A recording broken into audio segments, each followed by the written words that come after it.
Let us talk about per capita GDP. Suppose there are two countries, A and B.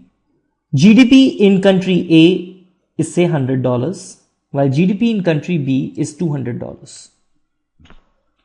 Which country is better? Simple. B is better. The story is too simple till here. Suppose population in country A is 10, while population in country B is 50. Then how much?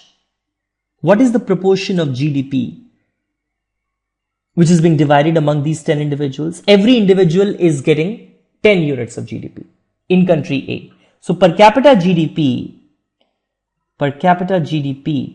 that is GDP upon population, in country A is 10, while in country B it is 4.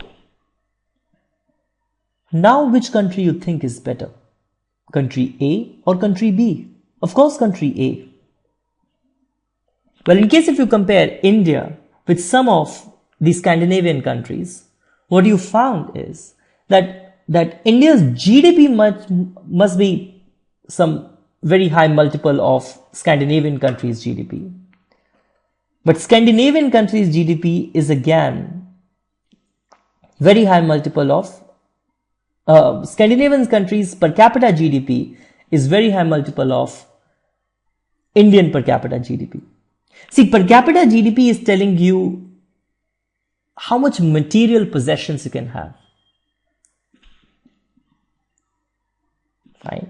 So country with a higher per capita GDP is likely to have more material possessions and hence more happiness. Right? So you should not stop only at GDP, because GDP is just giving you an aggregate picture. It is not giving you anything else. So you have to move beyond GDP measures. So what we did was, we started with a simple definition of GDP.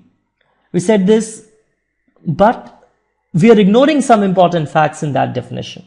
We're ignoring the fact that there would be some people within the domestic economy who are not your domestic, who are not the residents of that country. So income of those foreign nationals should be excluded from GDP. But there must be some domestic nationals who are working abroad. So their income should be added in GDP. And that makes GNP. Then we went over to talk about real GDP. Prices are always changing. But in case if you are just looking the growth rate based on GDP, you will not be sure whether this change in GDP has occurred because of change in output or change in prices.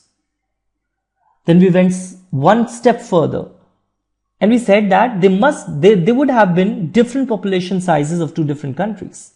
Then how do you compare GDP between these two countries? India's GDP would have been higher than many of the developed countries. But do you think that India has developed that much? For that, we needed per capita GDP. In the next recording, we're going to talk about GDP at purchasing power parity.